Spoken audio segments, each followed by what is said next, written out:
Welcome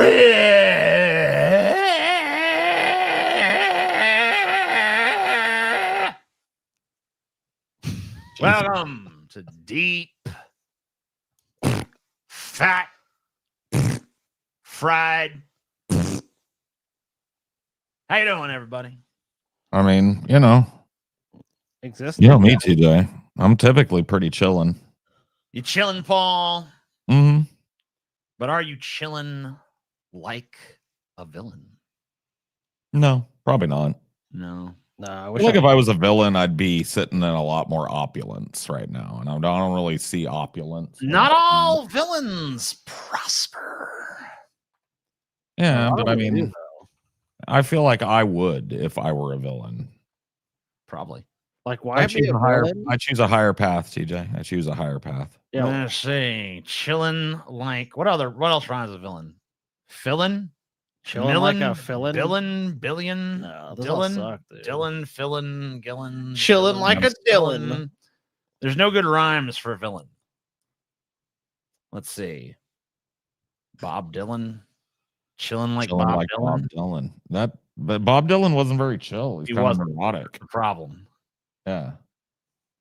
Chilling like a Brazilian. They can be pretty high strung. So I hear, yeah. Chilling like penicillin. I don't know if I've ever met one. This all sucks, bro. Yeah. Chilling like amoxicillin. Oh, I used to love that shit. That pink shit. I was like, man, that's the best fucking medicine. You like the amoxicillin? I was always happy when I got a fucking disease that needed amoxicillin. You got a little respiratory infection, TJ. We're gonna give you amoxicillin. Oh yeah, is it gonna be bubble gum? It'll be bubble gum. Oh yeah. I love that fucking pink shit, man. I don't know why. That's why they did it, dude. Because those fucking pharmacists, TJ, they know how to get kids to take the shit. It's like it tastes like bubble gum. I found that most people did not agree with me. Really? And a lot of people did not like the taste of that shit. I mean, if they tasted cough syrup, dude, that's like, yeah. I mean, as far as medicine goes, that shit tastes pretty good to me. I mean, they should be thankful they didn't have medicine back in the day where they did not sweeten medicine. You just you to take this bitter, nasty ass shit. Oh yeah. So they should be happy that bubblegum flavor or whatever the fuck it was. Oh yeah, Scotty. Are you Macho Man now? Oh yeah. Oh yeah. Yeah, Scotty, you know what you're talking about, man. I'm not even gonna fucking do this episode. I'm just gonna fucking make noises. Oh yeah. Because you know it's bullshit, bro. You lied. You said you were gonna start the episode with Chaos Magic is bullshit. Thank you. It's bullshit.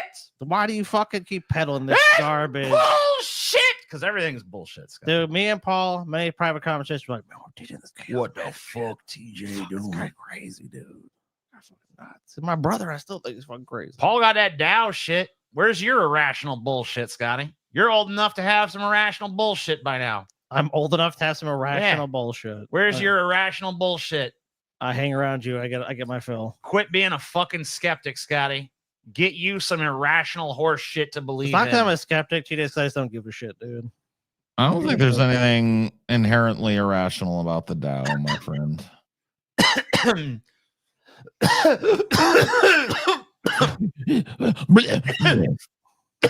You know, choke to death. I would be very chaos. I don't know enough about the Dow, Paul, to say it's irrational or not. So the TJ shit, I can tell you 100% some irrational bullshit. Fuck yeah, it is.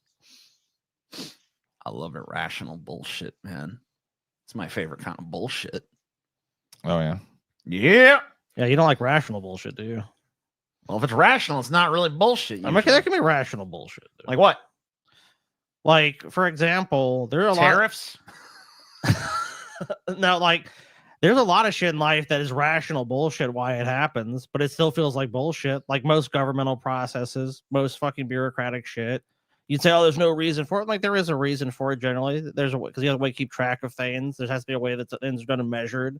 But after you feel like you go through it, like if you get a license, you recognize, hey, it's probably good that we license people to drive, but it feels like a lot of bullshit. And you know, a lot of people are like unqualified, and the people at the DMV hate you, and the eye test they give you is bullshit. But is it a rational thing? Yeah, but I think it's bullshit at the same time. Shit like that. Okay. That's why I would argue is rational bullshit. You have convinced me, sir. That's the thing is rational bullshit sucks. Irrational bullshit can be whatever the fuck you want. Well, I mean, I don't know, man. Here's how I feel about it, because everybody was all aflutter when TJ started doing his chaos magic and shit. Everybody was like, what do you think about this? What do you think about that?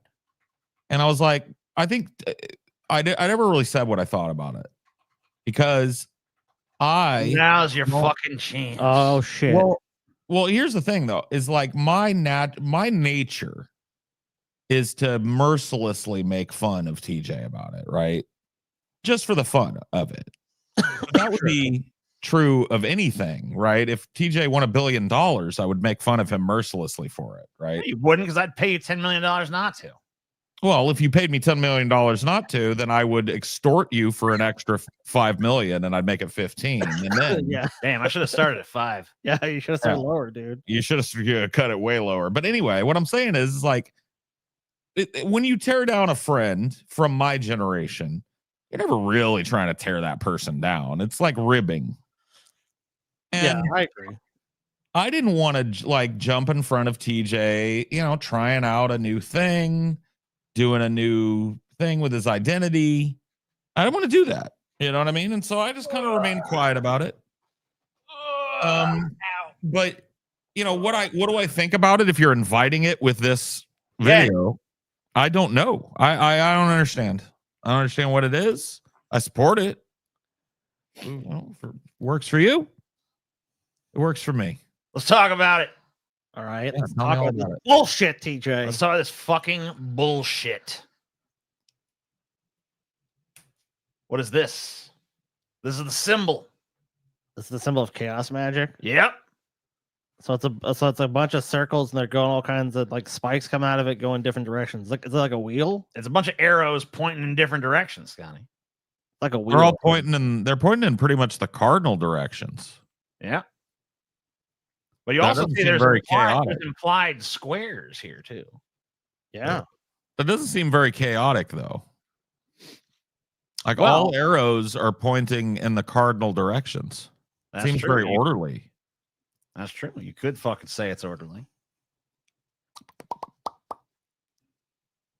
Very carefully designed to put 2 implied squares. You know, well, remember though, very geometrically orderly. orderly. A lot of layers for this, TJ. Yeah. But remember this though. Yeah. Chaos is not randomness. It is a higher form of order. Okay. Okay. So can I ask a question? Do it. Is the kind of like Joker / preacher thing part of the chaos magic?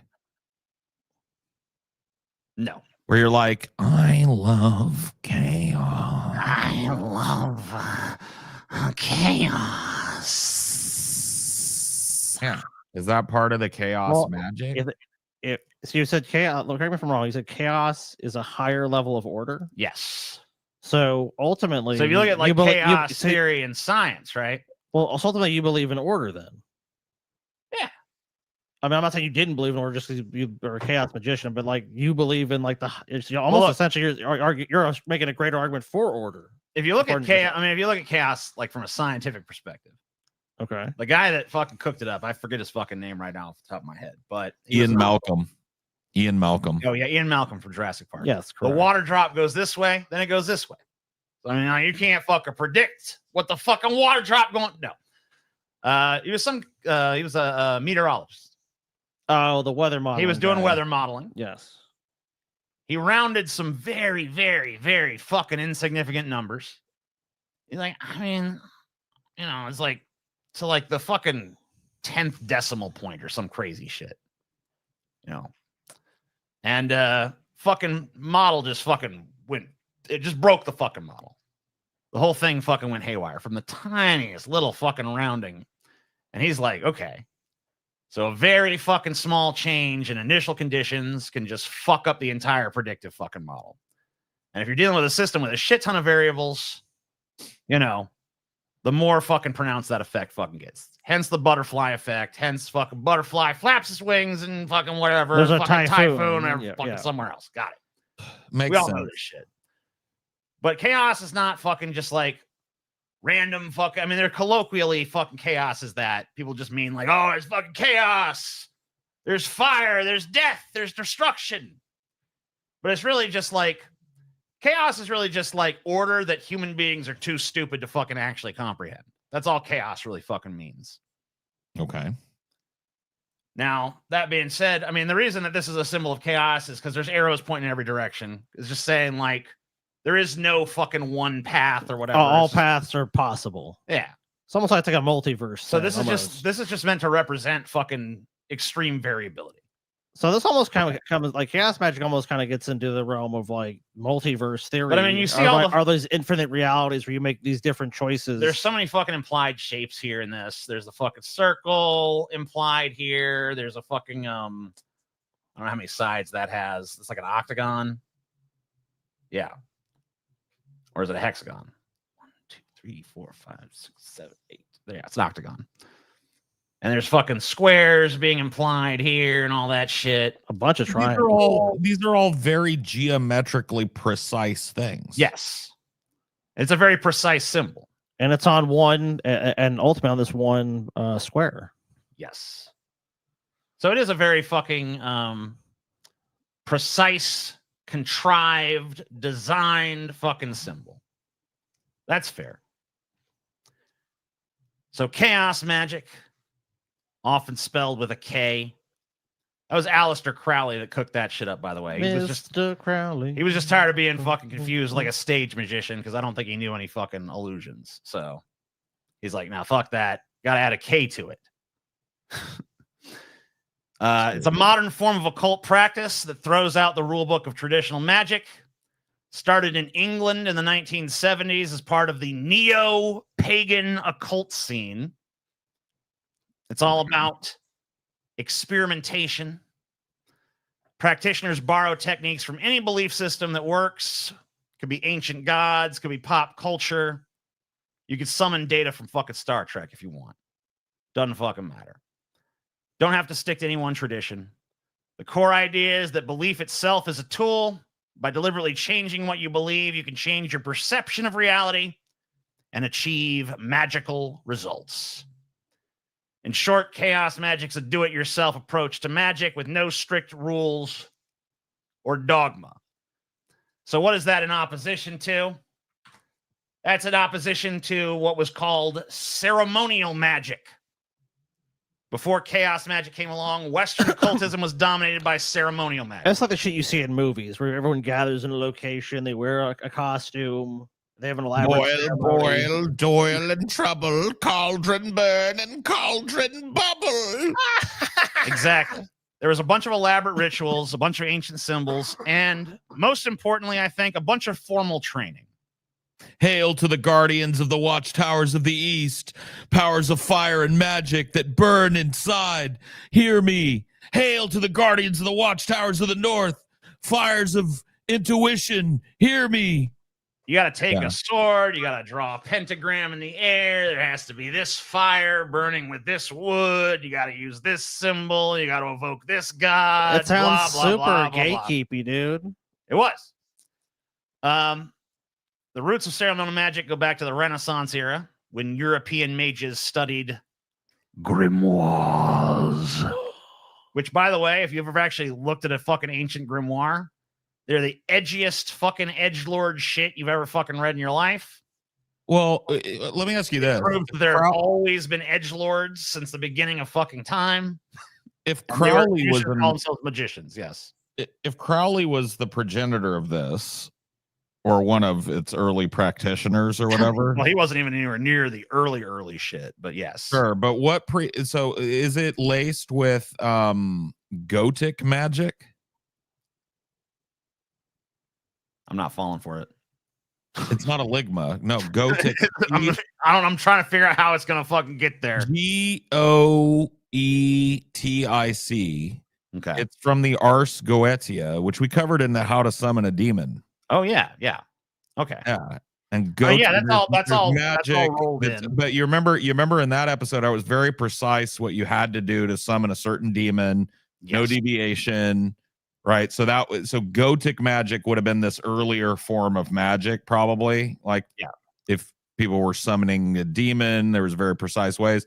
And then chaos magic came along and was like, fuck the rules. There ain't no rules. You do whatever you want and summon a fart out of your ass. Toot. Yep. So in the Okay. late 19th century, because even though this shit has its fucking origins, I mean, it really has its true origins way further back than the Renaissance era, but we can't get to the whole fucking history of this shit. Sure. But in the 19th century, there was a big ass resurgence of magic because the 19th century also had edgelords like Aleister Crowley. Groups like the Hermetic Order of the Golden Dawn revived a bunch of the old teachings, created complex systems of ritual magic.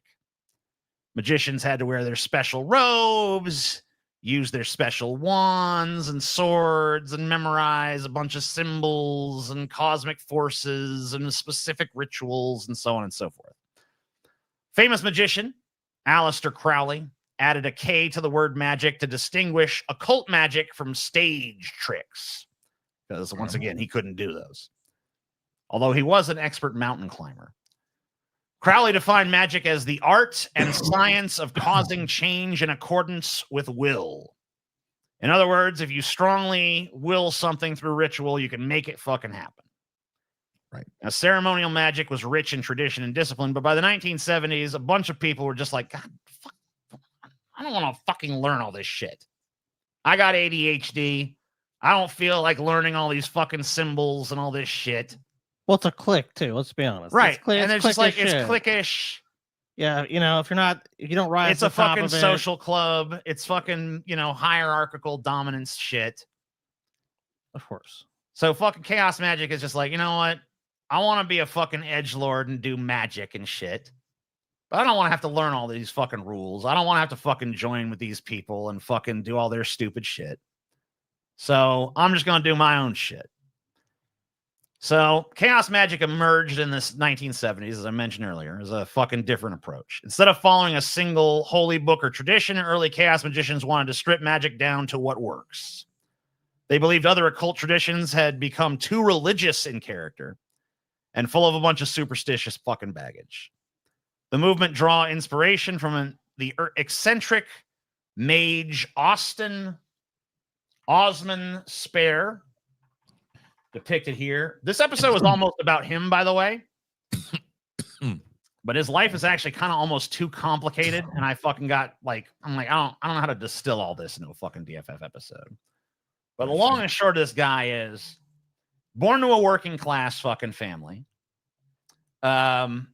Showed a tremendous fucking talent for art at a young age, became a celebrated figure in the art community at a very, as a teenager, he's fucking opening galleries and shit. Fucking tremendously fucking talented artist. But decided pretty early on that the art world is full of pretentious fucking windbags that he wanted nothing to fucking do with. So he walked away from it all, basically became a fucking homeless, vagrant, crazy guy, self-published a bunch of books, but he was happier that way. He had no interest in being accepted by the art world. He had no interest in the fucking things they valued. He had no interest in a bunch of smoke being blown up his ass about how fucking great he is and all this. So he was just like, I don't want to fucking do that no more. And he ended up getting involved in all this fucking magic shit.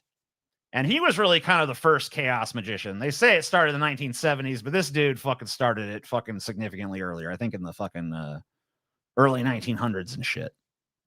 Okay. So I have some of his art, by the way.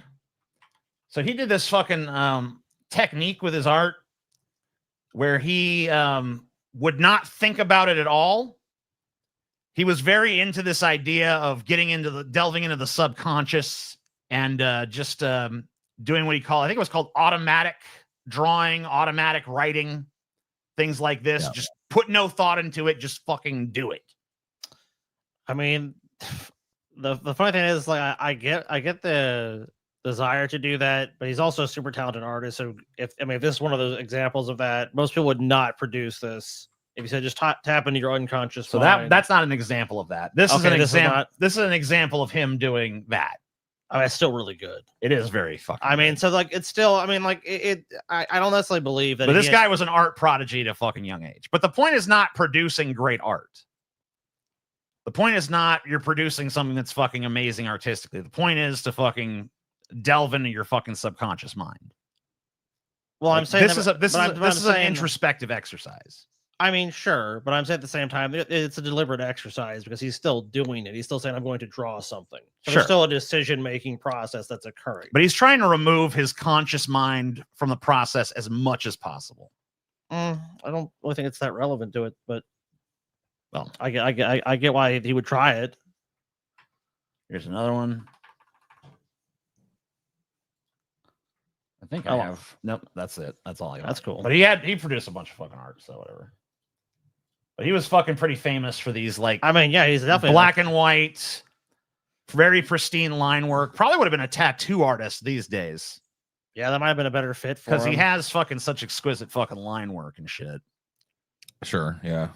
It's nice. It's not really my bag, but it's cool. It's definitely cool. Yeah, the talent is obvious, yeah. Yeah. So he taught that a magician could create a symbol of their desire, a sigil, charge it with intent in a state of focus, and thus send a wish into the universe without interference of conscious doubt. Now, he died before chaos magic officially got started, but he's often called the grandfather of chaos magic for his influence. By the way, the most common way to charge a sigil is literally just to jerk off while looking at the sigil. What? Yeah. Oh. Yeah, basically. Right, well, I can do that. Basically, you fucking look at the sigil. Oh, yeah. You fucking jerk off. You come and you fucking, your mind clears of all your fucking whatevers. Do I have to think of the sigil as I jerk off, though? No, but you have to fucking, at the moment of orgasm, though, you have to hyper focus on the fucking sigil. That's the fucking, the idea. Oh. And then you have to destroy the sigil. Oh, I have to destroy it? You have to destroy it and forget about it as much as possible and never fucking think about it again. Okay. Because why? The idea is that you're trying to put the idea behind the sigil into your subconscious mind. So I'm trying to implant the idea into my subconscious You're trying mind. to influence your own subconscious through that fucking act. That's the fucking idea behind that fucking practice. I see. Now, it doesn't have to be jerking off. You could actually have sex. Some people use pain. Some people use sneezing. Anything that clears your mind for a second of all your other fucking thoughts, any sort of overwhelming sensation that fucking overrides the constant nattering that goes on up here, that's considered fucking good for this. Okay. So the actual founding of chaos magic is credited to two English occultists, Peter J. Carroll and Ray Sherwin, in the 1970s. They were part of free-thinking magicians who published zines and booklets challenging the old ways. 1976-77, Carroll and Sherwin announced the formation of a new magical order called the Illuminates of Thanateros. Thanateros being a fucking amalgam of Thanos and Eros, which is death and sex. Oh, shit. Considered the two most powerful forces driving human beings in like Freudian psychology. Cool. Death and sex. By 1978, they had published the first chaos magic books, Liber Null by Carroll and The Book of Results by Sherwin, which laid out the principles and methods of this new approach. Unlike traditional grimoires, these books encourage readers to invent their own magical symbols and belief systems. So just fucking make it up as you go. Which is exactly why Scotty is right. Chaos magic is, in fact, total bullshit. Boom. Boom! Right again. Yeah. I never deny it. In fact, is my backpack in here? Hand me my backpack, Scotty. Where's it? Why had your own damn backpack? Hand me my backpack, Scotty, you son of a bitch. I got a book in there. I want to read some from. There's a wire in my backpack. Oh, that's that bomb I was making. Oh shit, dude. To blow up. Shouldn't Paul. do that, TJ. That's bad news bears right there. Don't criticize me. Oh, sorry. Sorry, my bad. Advanced Magic for Beginners. There's actually a thing in here. that I think drives right to the heart of what Scotty was saying earlier. Isn't advanced magic for beginners kind of like a contradiction in terms? It's supposed to be. Okay, got it. We're chaos magicians. We love contradictions. I see. You like it. Got it. Yeah. Below are the 2 most frequently asked questions about magic with my answers. Question: what is magic? A, there isn't a man, woman, or child on this planet that doesn't know what magic is. Don't ask silly questions. Question: does chaos magic work? Answer: no. Cool. There you go. Whoa. Okay. I like the answer. Chaos magic was born alongside the punk movement in the UK, carried the same DIY anti-authority spirit. Anyone could be a magician. Any belief was fair game as long as it seemed to work. So, what is the philosophy of chaos magic? It's built on one simple idea. Nothing is absolutely true, so anything is potentially useful. In chaos magic, there is no holy scripture, there is no fixed dogma.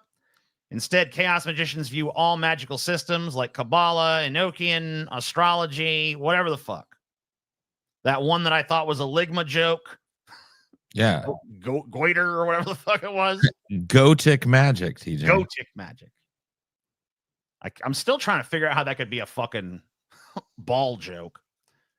An interchangeable, as interchangeable maps or languages for focusing the mind. So basically, the idea is that these systems have no inherent truth in and of themselves. Their power comes from belief and intent. As a result, chaos magicians say, let's fucking cut out the middleman, mix and match whatever beliefs you want. The most important thing is belief and intent. One day, a chaos magician might perform a ritual invoking an Egyptian god. The next day, they might summon a character from a comic book. The only thing that matters is that it resonates symbolically with them. This eclectic mindset is summarized by the phrase, nothing is true, everything is permitted, a motto embraced in chaos magic. It means there is no absolute truth, so you can believe whatever the fuck you want temporarily if it serves your purposes in the moment. So it's about being adaptable in that regard. Because of this approach, belief in chaos magic is seen as a tool or temporary technique, not an end goal. Practitioners often talk about paradigm shifting, which means they can adopt a completely new worldview or magical paradigm at will and drop it just as easily. Peter Carroll even suggested a game of rolling a die to pick a new random belief system for a while. 1, paganism. 2, monotheism. 3, atheism, etc. This exercise trains the magician to hold beliefs lightly and flexibly. In fact, one of the practices of chaos magic is just to fucking embody totally different personalities at fucking random to destroy the ego. Sorry, Paul. Aw. Why they want to destroy me? I don't never know, do man. anything. So I'm hearing this stuff, dude, and the authoritarian part of my brain just goes, if you can just believe whatever the fuck you want and discard your beliefs, can that make you believe some pretty heinous shit too? Sure. Some pretty, what I guess there's, no objective morality, but a lot what most people would consider to be morally reprehensible. Yeah. You can do whatever the fuck you want. Nothing is true. Everything is permitted, Scotty. When these chaos magicians, they could be causing problems in the world, TJ. Oh, yeah. Maybe they're causing all kinds of crime and they're just like, hurting people, Trump hurting is animals. Trump is a chaos magician, dude. He just Shit, you think he is? Yeah, I mean, he believes whatever he needs to believe in the moment, or at least gets his base to. Chaos magic also emphasizes personal experience and experimentation over any sort of external authority. Magician Phil Hine wrote that the first task is to decondition yourself from social and mental programming, to break down all assumptions about who you are and how the world works. In practice, chaos magicians are encouraged to try out every fucking crazy idea in the book, record what happens, keep whatever gets results, discard whatever doesn't. They don't care if their magic looks like nonsense to anybody else as long as it felt subjectively real and effective to them. This playful, creative philosophy turns pop culture and everyday items into fair game for magic. For example, a chaos practitioner might treat a Pokemon card or a piece of trash as a magical talisman. So this is just postmodernism, basically. Yeah, postmodern magic, baby. It's like ritualized postmodernism, where it's like, take all of these things, because what do you do when you adopt a new belief system every week? It may not say that in the Chaos Magic Handbook, but really what you're doing is desensitizing yourself to the idea of having a genuine belief. Yes, and also also fucking seeing behind the veil of identity, understanding that all of these things are fluid. There are plenty of religions, right, that try and rip away the veil of identity. Sure. That's a common factor in most religions, actually. Downplaying identity in favor of collectivism, it tends to be a central focal. Well, it's not necessarily about embracing collectivism. Well, sure, there's not a collectivism, but I'm just saying that's in other established religions, which you would ostensibly be trying on as a chaos magician. Yes, like like so many pairs of pants, which is fine. It's cool. Yeah. I just don't. I don't see it as deviating very far other than like ritualized postmodernism. So it's just like, let's challenge every belief system. Let's tear down the icons. Let's usurp the truth.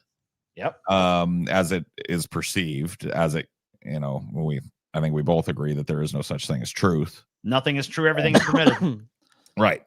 But yeah, no. Okay. So I'm starting to understand it a little more. I don't know that, because like, honestly, what you're describing are semi-meditative practices, right? So like, using orgasm in meditation is tantric meditation. I have done it before.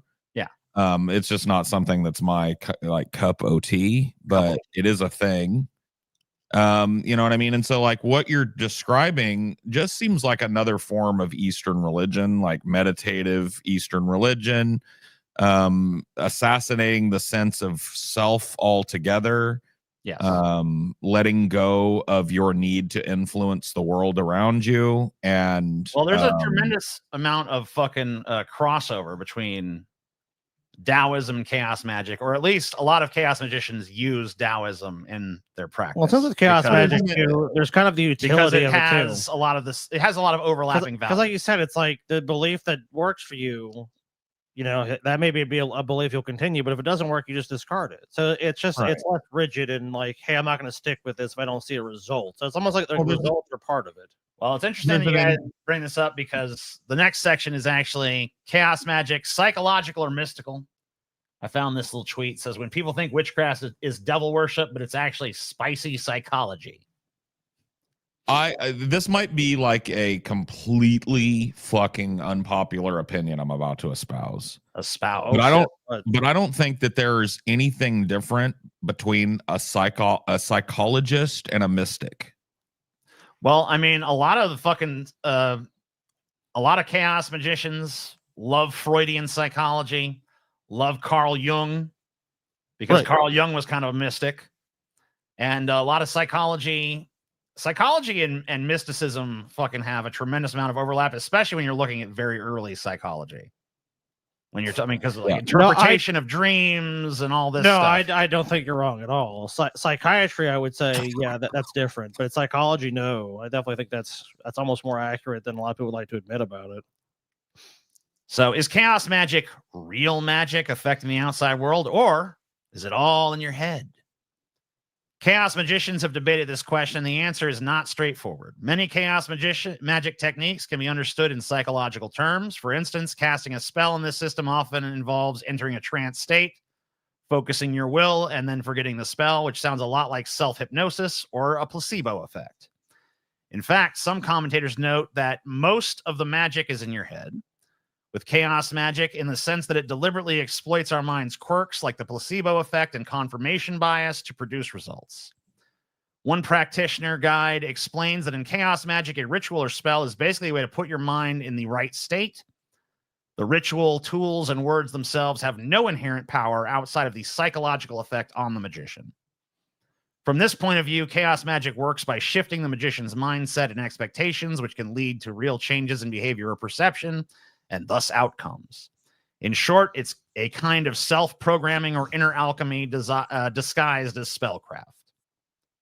But also, it seems that, you know, in the world we live in, the universe we live in, that change is a constant factor. And it seems like, you know, a lot of people are more rigid in their worldview. So when changes happen, it's much more difficult for them. But it seems like chaos magic is almost encouraging you, like, move with the changes, adapt with the changes. Not necessarily you're affecting the outcome, but you're accepting that change is a constant source of just, you know, basically, how you put it, just a constant source of, it like things in your life will constantly change. Well, I can think of at least one example where you've engaged in chaos magic, Scotty. Oh, what's that? A little tiny black cat arrived at your door. Okay. And you, Scotty, one of the most skeptical, scientific-minded people in the world. You wanted that cat. Yeah, that's true. And what did you do? You said to Taylor, well, Taylor, it's fate. Well, that I didn't do it right away. It's destiny. I didn't do that right away, though. What I did was that Taylor's like, I'm going to call up a rescue. Mm-hmm. Okay. And the rescues, for the time of year we found Maryland, a bunch of stray cats are having kittens. So they said, oh, we can't take the cat for 2 weeks. And then I said, wow, you know what's crazy? Maryland is a black cat. And this was like, we've had Manson for maybe a year, maybe 2. And I'm like, you know what? We adopted a black cat.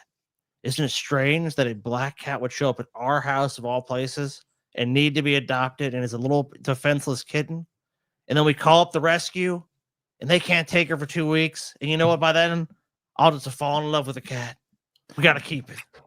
That's exactly the path I walked down. It is fate. Yeah, but you're right. Ultimately, when Taylor was like, that's all bullshit, Scotty. You know, I know you don't even believe that. I said, it's destiny. It's fate. And she's like, I know you definitely don't believe in that. I'm like, in this case, I do. I said, it's the one time I believe in it. Right. So I can get the cat. Which is very chaos magic of you, Scotty. It's true. I mean, yeah, I guess so. I mean, I really just wanted... You had a desire. You had a will. Yeah, I wanted that cat. You needed to believe in some fucking irrational bullshit to attain your goal. And so you did. Yeah. And I saw Marilyn years later. Yep. And she scratched your eye out. No, or was that Manson? That's Manson. Okay. Well, that wasn't fate then. You should throw that one in the trash. No, I can't throw him in the trash, dude. However, most chaos magicians will tell you, and it's not only a mental trick, or at least they purposely avoid pinning it down as purely psychological. A key tenet of chaos magic is to remain open-minded and flexible about what is really happening. As one occultist noted, treating chaos magic as exclusively internal and psychological is actually against the spirit of the practice. If you insist that magic is nothing but psychology, you've just created a new dogma, and chaos magic is anti-dogma. Thus, a chaos magician might one day approach magic in a psychological way. E.g., I'm using this ritual to influence my subconscious, but on another occasion, act as if spirits or metaphysical energies are real.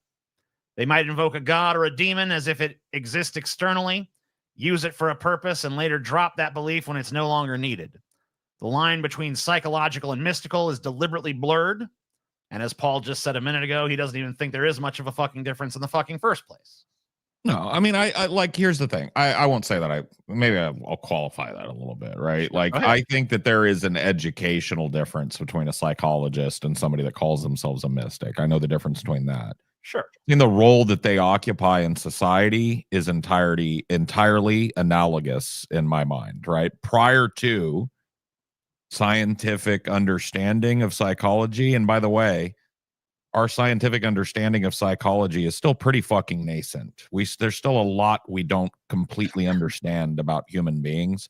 Psychology isn't an invitation to understand every human being you run across, right? But it does lay down some pretty fucking repeatable, testable ground rules for how people will act and things that people can suffer from and such.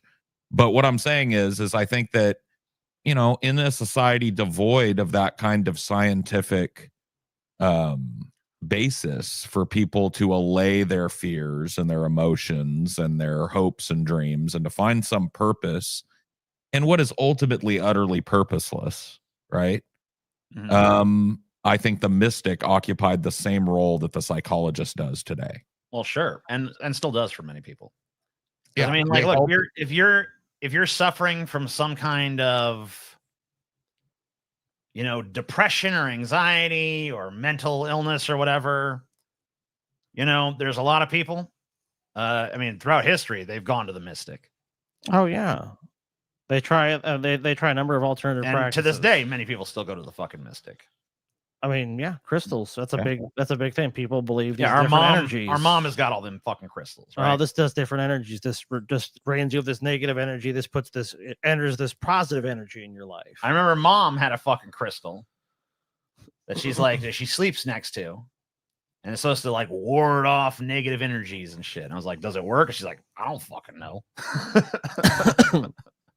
But it's still there. Yeah. but she still got it. So chaos magic, does it work? No, I have here a magician looking at a hat, no rabbit. wondering where the fucking rabbit is. Where the fuck is the rabbit? So chaos magic is unapologetically results oriented. Practitioners judge a technique or spell by pretty much only one measure. Did it do what I wanted it to?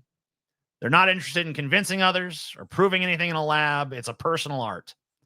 For example, if a chaos magician performs a money spell by drawing a sigil and later unexpectedly gets a bonus at work, they'll be like, yep, did it. Achieved result. They'll keep using whatever method gave them that result, whether or not anyone else thinks it's fucking real or not. This pragmatic attitude is often summed up as, don't ask if it's true, ask if it works. Chaos magic does not require faith in a higher power. You only need faith in the process for as long as you're doing it, and you can discard that belief right afterwards. Because of this, people have reported that chaos magic can be empowering, give you a sense of control, creative freedom, sometimes a psychological boost to go after one's goals.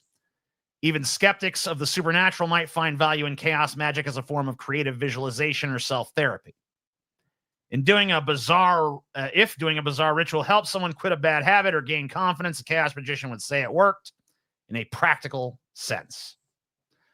Now, from a scientific or outsider perspective, any success claimed by chaos magicians likely have ordinary explanations. There's no concrete evidence that sigils or spells alter external reality in violation of physics. Critics suggest that chaos magic works largely through the placebo effect and confirmation bias. Yeah. In other words, if you strongly believe you'll get a certain result, you might unconsciously make choices that lead to that result or interpret events in a biased way that confirms your expectation. The chaos magician might attribute the outcome to magic, but a skeptic would attribute it to psychology or coincidence. For example, our magician who got a bonus after the money spell might have been performing that little woogly-doo. The spell might have given them the confidence to get that fucking raise. Or maybe they asked for it. The bonus feels like a magical success, but it can be explained without magic. Yeah. Chaos practitioners themselves often acknowledge this blurred line. They just don't give a fuck. This view is pragmatic. Even if the magic was just psychological, it still had a real effect on their life. Therefore, whatever. Fuck you, bitch. So it's really just results oriented. If you get the result, it's like, it could be the magic, it could be anything. I don't give a fuck as long as I got what I wanted out of it. Yes. I've repeated this thing, and it was passed on to me by a dude that was a mentor to me for a while. Everything is psychology, right? Yes. And I've said it a billion fucking times on the show, and I truly believe that. I truly believe that as human beings. That was one of the first things you ever said to me. Yeah. In person, at least. Yeah, well, it's an important thing that I learned in my life, and I pass it along because it's an important part of my philosophy and always has been since I learned it, right? And since I accepted it as truth, which I believe it to be. Yes.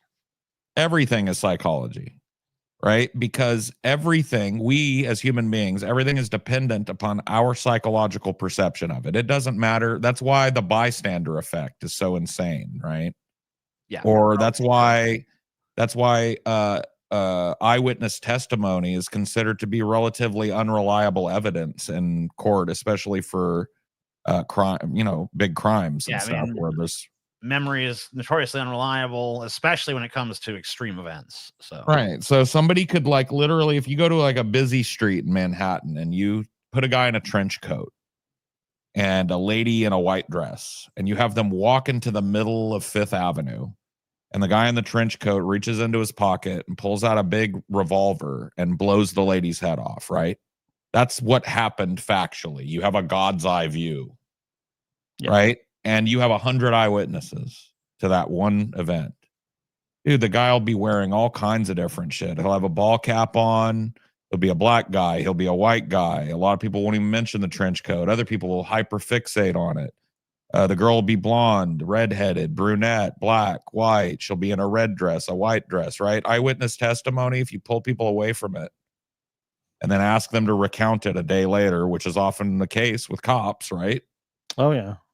You get fucking 100 different stories. And this is a known psychological phenomena. One thing happened, right? Yep. And 100 different realities were born. The Rashomon effect. And right.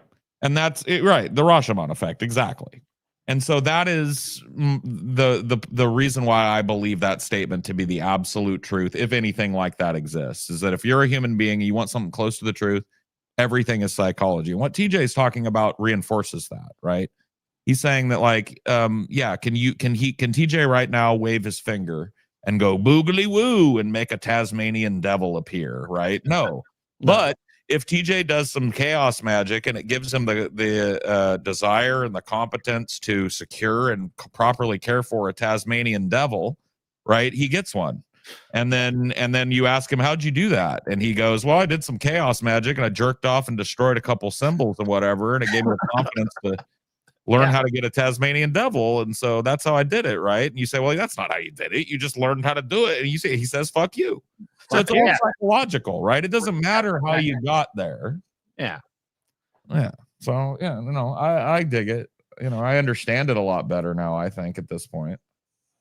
So yeah, like if you expect to defy the laws of nature or something, you're probably gonna be pretty sorely fucking disappointed. Yeah, of course. But if you see it as a way to harness imagination, willpower, and belief, Maybe not. You might find that it works for you. Maybe even better yet, if you expect nothing at all, it might be really surprising. I mean, as a practitioner, have you ever had an experience where you practiced chaos magic and the thing you desired came to pass? Well, to be completely fucking honest with you, I don't really do much ritual fucking work. Oh, okay. I mostly just like the fucking belief philosophy. Oh, all right. I like the adaptability of it. I mean, I've done some sigil work and shit, but I've never been too serious about it. And honestly, it's because there's not really much I fucking want. Well, fair enough. Yeah. I'm usually pretty fucking much just goddamn content at the baseline fucking state of my existence. Say it ain't so. So, I mean, I just don't fucking find much use for that. But, if I had to, I'm gonna try it out. Fuck, I don't know. I mean, there's probably things I should want to change, but I don't know that I actually do. Well, there's no such thing as should. Yeah. Because like I want people that are watching this to really think about everything as psychology too, because if that's true, there is no should. Sure. There might be best practices. People might be able to give you advice based on experience or inference, but there is no should. Right? If there were shoulds, the Wright brothers never would have fucking put a plane together and tried to fly, right? Yeah. Not to use a super easy example, but it's the first thing that came to mind. Yeah, I mean, there look, shoulds. A lot of fucking great discoveries have happened because of people who are willing to go against orthodoxy and convention. Yeah, of course. That's just fucking established.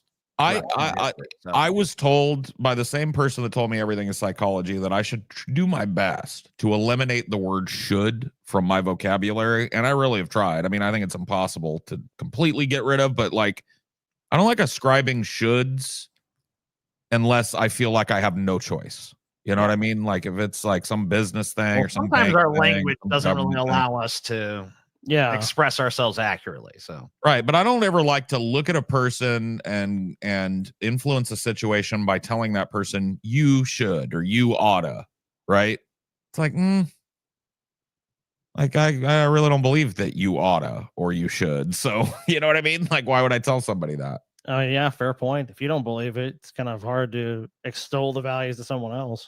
Well, I mean, if I'm going to put anything on people, I believe that they ought to decide what's true for themselves and pursue that. Yeah, you probably should No. do that. Should do You that. should do that. You should Yeah. do it. You know what? You should eliminate should from your vocabulary. I shall. Yeah. It's kind of hard because linguistically, we don't really have the fucking. We don't have. I mean, like our language doesn't contain the fucking nuance that it needs to. But even if it did, we wouldn't have the capacity to fucking memorize the vocabulary. So, Right. I think it was more about stop applying it to yourself and others. right. I mean, I think the message, if I'm interpreting it right, is basically don't impose these ideas of how things ought to be on yourself. You know, Right. Be content or at least accepting of is, not necessarily ought. Creating expectations not based on your own desires or what's best for you, but maybe a more cultural, societal, or someone else's. Yeah, or someone else's It's a perception. things. You know. Someone else's perception of what your life should be. So, what are some chaos magic practices? Oh, this was come later. Whatever. All right, so sigils. Sigil, we've kind of talked about a little bit earlier. One of the most important tools in chaos magic, created by Austin Asmund Spare, who we fucking talked about a little earlier. To make a sigil, you write down your intention clearly. You remove repeating letters. You remove vowels. You combine the existing letters into an abstract symbol. You distort it enough that, you know, it doesn't look like a bunch of letters you just fucking put together. And you could do other methods. This is just the most popular. The magician then enters a trance or meditative state known as gnosis, charges the sigil with their willpower and intention, finally destroys or forgets it. Forgetting the sigil consciously allows the subconscious to work without interference. And you're really supposed to not fucking pay too much mind to this after you've fucking done it. You're not supposed to sit there and obsess about, is it working? Is it working? Is it working? Is it working? Is it working? Well, that defeats the point. The idea is to work on your. Yeah, it's supposed to be in your subconscious. If you're constantly harping about it in your conscious mind, you're not really doing that. So that's the idea. So let's talk about fucking gnosis. Gnosis is a state of intense focused awareness, crucial for chaos magic. Achieving gnosis temporarily quiets the conscious mind, allowing the magician's intentions to pass directly into the subconscious. Chaos magicians use diverse methods to reach gnosis, including meditation, chanting, dancing, sexual ritual, intense physical exercise, extreme emotional states, pain, drugs, whatever. Anything to get yourself into this highly altered fucking state of consciousness that's not your normal fucking mindset, basically. Mm-hmm. Which also is a lot of times just fun. Sure. But like one of the first things when I was reading my first chaos magic book is there was a lot of meditative practices in there. Like the first thing you have to do is learn to be completely fucking still for 5 minutes at a time, which was nightmarish for me because I am a fidgety motherfucker. Yeah. I do not like staying still. But, you know, it's like stay still for 5 minutes at a time, like totally still. Don't even move your fucking tongue. Don't even move your eyes under your fucking eyelids. Stay as motionless as you possibly can be as a human fucking being.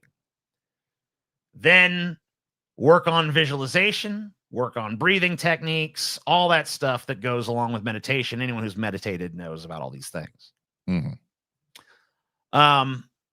But, you know, meditation's not the only way. You can do it by repeatedly chanting mantras, which is something that comes from Buddhism, I believe, might come from other traditions as well. That's another meditative technique, though. Mantra, tantra. Like, especially if it's done intense. There's a famous Buddhist one. Maybe you know it, Paul. I don't know it. It's like the Renge Kyo shit. Yeah. Nam Yoho Renge Kyo. Which has no inherent meaning. It's meant to be just something to say. It's supposed to be a meaningless phrase that pushes all the conscious language out of your mind so that you can clear your mind. So, or there's another one, Jai Guru Dev, that you might have heard before. Jai Guru Dev, Jai Guru Dev, Jai Guru Dev, Om is another, right? Dancing. I use mindfulness meditation to achieve the state that TJ's talking about, which is a little different. I don't chant mantra. I use my breath, right? Yeah. And so I focus on the very act of not just the physical process of breathing, but I try and imagine that a breath is the outer world coming in, and then an exhalation is expelling the outer world, right? And I focus on that concept. When concepts come into my mind, right? A lot of people go like, I tried meditation once. My mind raced the whole time. And it's like, that's the point. Yeah. Like the point is, as these thoughts, intrusive though they may be to your trying to get peace, come in, the only time I will talk during my meditations is I've learned to greet them, right?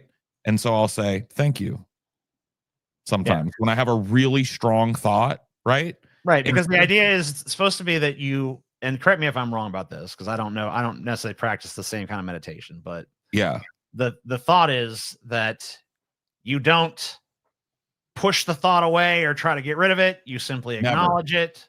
Right. Well, allow it to flow through you. I'll give you the example that really helped me understand it. Okay. All right, Scotty, TJ, do not right now imagine a fuzzy purple football. Don't think about it. Don't picture it in your mind. Don't think about the concept of a fuzzy purple football. Don't think. Right. Did either of you successfully not at the very least conceptualize a fuzzy purple football? Oh, I saw it vividly. No, I saw it immediately. Right. So it's like, so here's the thing. Telling your mind, don't think about that, doesn't work. No. So I greet the thought, intrusive and nasty and shitty and self-degrading as it might be, because sometimes they are, right? Right. Sure. Yeah. I greet the thought like I would greet an old friend. I say hello or thank you. And I go right back to thinking about whatever, right? And if that thought remains and I feel like I want to greet it again, I say hello. Right. So I never allow myself to be drawn into a negative spiral with it, because if you're the idea is not to not think about other things. The idea is to let those thoughts come and to let them go. Right. Because like you said, if you try to obsess about not thinking about something, you're going to fucking relentlessly think about it. The more you obsess about this was something like a lot of people go, duh. But like when I was a teenager, I kind of drove myself crazy about it because I had this thought. I watched a lot of media. You know this, like a lot of horror media. Oh, yeah. Oh, for sure. We're all serial media killers. junkies, so. Right. Serial killers, stabbings, horror stuff, right, was my big thing. Well, when I hit puberty and stuff, I had this random fucking thought one time. I was mad at my sister and I was like, I want to stab that little bitch. Grab that knife and stab her. And me being a pretty nonviolent person by nature, like I don't like violence, it immediately hit me like, what the fuck? And I started thinking like, don't have thoughts like that because it means you're a serial killer, right? Yeah. Don't have thoughts like that. Don't have thoughts like that. Don't have thoughts like that. And it made me have more thoughts like that. Now when my mom pissed me off, I want to stab that bitch too. And maybe I just wanted to do it when they didn't piss me off. Maybe that, you know what I mean? And obviously I wasn't having any impulses to actually do this shit. Right. But the very act of getting caught in the loop of telling myself, like, don't think that. Don't think that. Don't think about that shit. Well, that's why so many fucking homophobes are fucking closet gay dudes. Well, that was the same shit. At the time that was going on, the same shit was happening with me being attracted to some of my friends and some of the dudes at school. Right. And I thought I was a gay fucking serial killer at 13. I'm Jeffrey Dahmer, bro. I'm a gay serial killer. Yeah. I did. Yeah, of course. Well, yeah. Because I mean, naturally. And the only tactic I knew at that age was repression. Stop thinking about that. Stop thinking about that, dude. And then depression. Yeah. It was so worn out from the cyclical thinking and the panic attacks and stuff that all I had left in the tank when that would abate was just a desire to fucking lay under the covers and die. You know what I mean? Yeah. Like, yeah. And I was caught in that cycle my whole teenage life because I didn't know how to deal with my mind. Now, I'll be honest with you. My mind works exactly like that to this day. Sure. It ain't changed a bit, bro. I get intrusive thoughts. I'll think shit. But you know what? I learned long ago that you let that shit come and you let it go. And you're not like, once again, like I was pseudo religious at that point in my life, probably. And so I had these things like, man, I'm sinning by thinking about fucking this or putting my dick in that or killing this, right?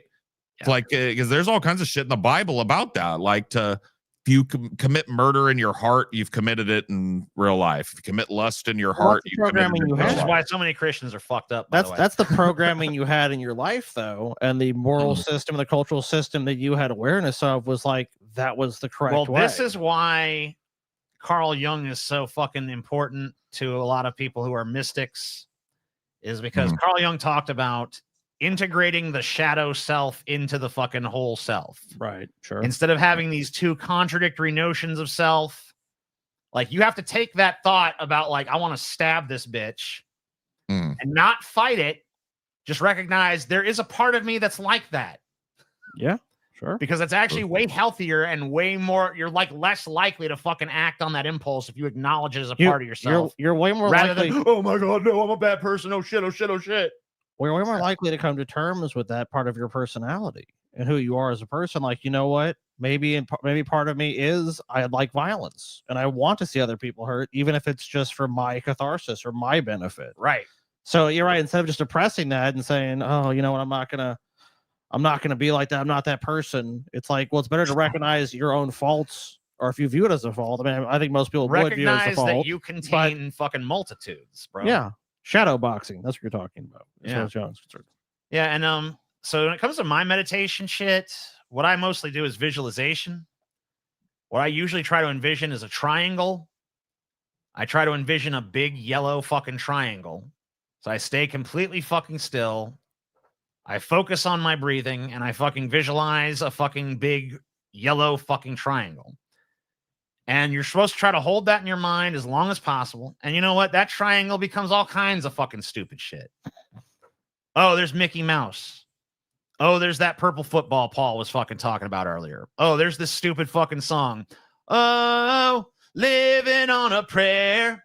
And you got to just fucking let it all fucking pass by.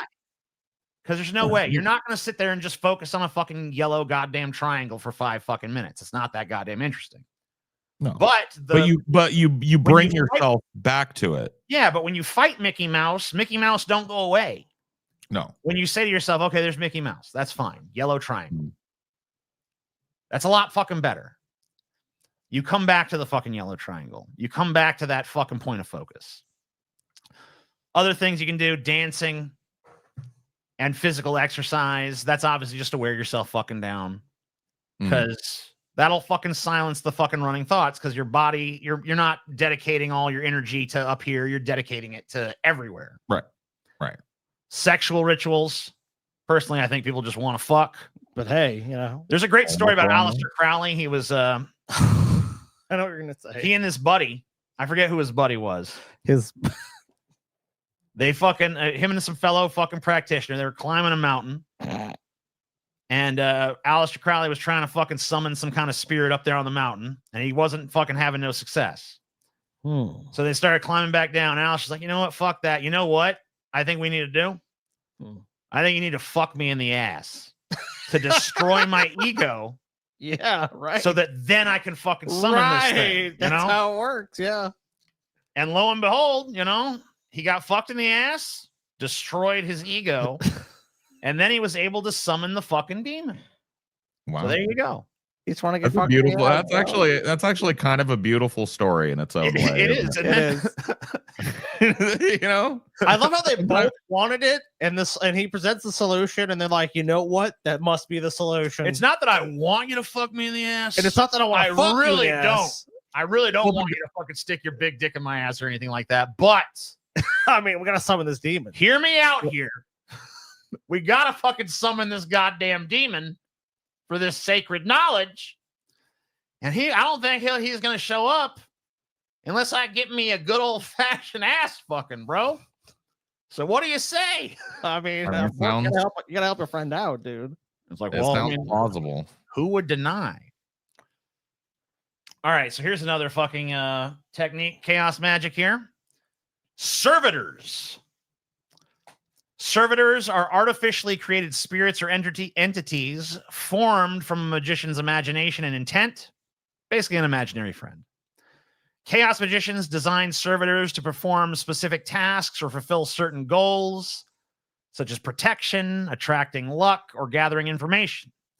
Once created, the servitor is charged with intent through ritual or meditation, and then given autonomy to act on behalf of the magician. So it's basically like, it's all good. My servitor's out there taking care of that shit. I wish I had a fucking servitor, dude. Now, I don't know how the fuck that's supposed to work, but I never tried it myself. So I don't know. Maybe it do. It'd be nice. Maybe it do. So last thing I think we'll talk about with this dude, hold on. shit. Okay, go ahead. Sorry, But I didn't mean to before you move on prematurely that section. No, before you move on from servitors, it's Yes. kind of interesting. It's a really super nerdy thing that I know, but in Warhammer 40K, there are these biomechanical things created. I know, because when I looked for this image, I found them. They have them in Dark Tide, that game. Yeah, servitors, they're called. And they're people typically judged guilty of some crime, usually heresy. Mm-hmm. And they're basically lobotomized and given biomechanical implants to make them super strong and super durable. And then they are given to the Adeptus Mechanicus usually to maintain facilities and to do grunt work and repetitive shit. And the idea is that their personhood is removed from them and they remain only nominally conscious. But sometimes there's an anomaly, and one of them can remember his past life, but can't control their body or actions in any way. So they're like locked in. In chaos magic, there is a sort of idea that the servitor is some part of you and your will that you've separated from yourself so that it can go do things out in the world as a spirit. Yeah. But there's also I've heard this concept of a tulpa as well. Mm-hmm. Have you heard of a tulpa? Let me think if this is a fucking Ligma joke for a second. No, it seriously isn't. Okay. I know you think everything is. No, a tulpa. Every time you say a word that's unfamiliar, I'm like, Yeah. Tulpa, these nuts, tulpa. A tulpa is a creature that through some summoning ritual, you can summon into your life. Only you can see it and interact with it, but it can interact with the world at your behest. Sure. Well, the difference there, I think, I'm unfamiliar with this concept, but the idea behind the servitor is that you create the servitor. It's not something you're summoning from somewhere else. It's something you're summoning from within yourself and then freeing it to go do things out in the world. Here, let me look up a tulpa, because I think that's how a tulpa is, but okay, I don't know. But one of the things about they call these egregores, which is basically just means thought form. Oh, okay. Yeah, dude. A tulpa is a materialized being or thought form. Okay, typically in human shape, created through spiritual practice and intense concentration. So that sounds like it's another name for the same fucking thing. Well, here you go. Here's the etymology of pretty much everything. The term is borrowed directly from Tibetan Buddhism. Mm-hmm.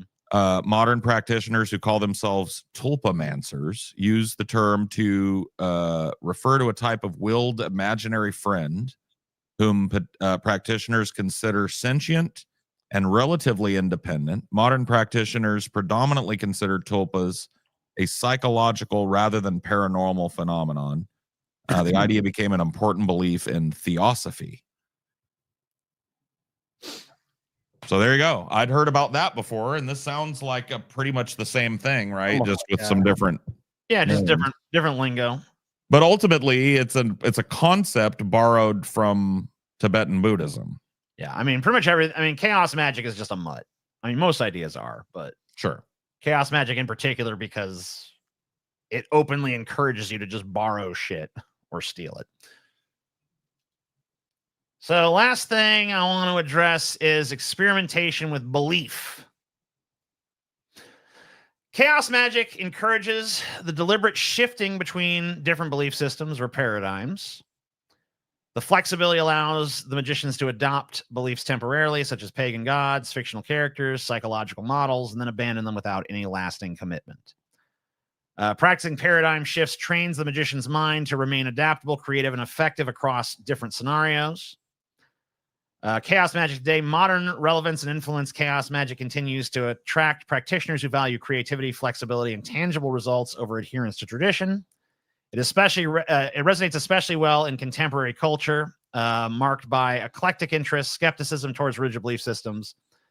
The rise of online communities, forums, digital grimoires has given chaos magic a global platform, encouraging new practitioners, blah, blah, blah, blah, blah. You know what the fucking rest of that is. Tons of fucking famous practitioners of chaos magic, by the way. Probably the most famous is Alan Moore. Oh, yeah. Who basically worships a snake god of his own invention and believes that writing is the most powerful form of magic. Furthermore, chaos magic has notably influenced popular culture, particularly in literature, comics, movies. I mean, like we just talked about the concept of the servitor being appropriated by Warhammer, right? Right. Artists and creators drawn to chaos magic often highlight its radical freedom using philosophy and techniques, blah, blah, blah, blah, blah. You know the rest. In summary, chaos magic thrives because it embraces experimentation, rejects rigid authority, emphasizes individual creativity and subjective experience. Whether viewed as mystical, psychological, or somewhere in between, chaos magic empowers practitioners to explore and redefine reality on their own terms. Chaos magic is bullshit because everything is bullshit. Reality is subjective. Everything is psychology. Dude, everything is narrative. Nothing is true. Everything is permitted. Have fucking fun with it. Do what fucking works for you. Who gives a shit what anyone else thinks, etc., etc., etc. You are like Jordan Peterson's worst nightmare, TJ. I know. You're the postmodernist nightmare. I am. I mean, not just me. A lot of people. No, I know, but you in particular, of all the people I know, I mean, what you just said is, I mean, dude, you're like a poster boy for it. I love it. I will take that 10 times out of 10 as a compliment. I figured you would. I didn't say it as an insult. I figured you would take it that way. So the reason I made this episode is because I wanted to explain what the fuck chaos magic even is. And it's bullshit. Yeah, it's bullshit. Like Scotty said. I could have just said that, but that wouldn't have been an episode. True. So there you go. But it's bullshit that encourages you to use bullshit to your fucking advantage. So you might as well. Sounds good. Yeah. Even if you don't decide to become a chaos magician, we can certainly fucking use that adaptability. Scotty's used it without even fucking being aware of the practice. Yeah, I got a cat out of it. You know who else uses it? Pretty much all of MAGA. They decide what the truth is based on the needs of the moment all the fucking time. And look how successful they've fucking been. Which is one of the reasons I've been encouraging fucking the left to loosen your grip. I mean, we even talked about it in the last episode. I don't know if it'll be the last in terms of what you guys see, but the last episode we just shot, Paul's episode on George Remus, we were talking about how emotional appeal wins the day over factual argument fucking 99 times out of 100. And I'm being generous by even giving it that one. You are.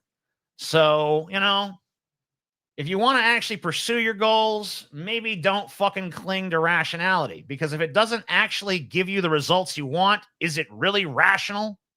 Well, it also speaks to the kind of, it wasn't really all that big of a disagreement, or at least I didn't feel like it was that way. But the last show that we did, according to our time, right, Sure. where we talked about Kyle versus Chank, right? Well, yes. And Kyle is leaning into this like, hey, dude, if memes rule the day, well, let's meme our way to the victory. And maybe he's right, right?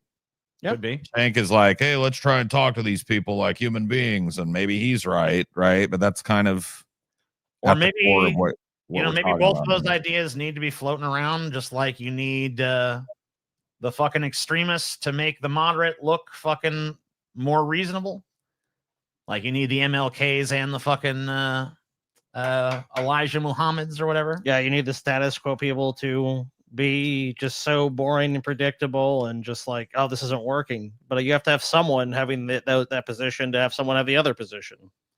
Yeah, I mean, plus, you know, I mean, like, look, The dialectic, TJ, the dialectic, dude. dude, I hate fucking. I mean, that term has been so I just fucking fucking love- destroyed, Dude, dude. I fucking loved it. That's why I said it to you, because I knew it would piss you off. Because, well, I mean, I don't hate the term itself. I just hate how fucking everything is described as a fucking dialectic or a dialogue or a discourse when it's like garbage. Well, yeah. Yeah. YouTube drama. Have yeah. you heard the latest Twitter discourse? I'm like, I don't want to, It's because it's going to be fucking Twitter retarded, discourse? bro. Yeah, give me a break. Dude. That's an Dude, oxymoron. Discourse to me sounds like something that happens when the lining of your asshole sloughs off. You know what I mean? a discourse. You have suffered anal discourse. Yeah. Irreparable anal discourse. All right. Well, that's all I got for you. Hope you enjoyed. Hope you learned something. Hope you understand a little better if you didn't before. Thanks for watching. Fuck off and die. End stream.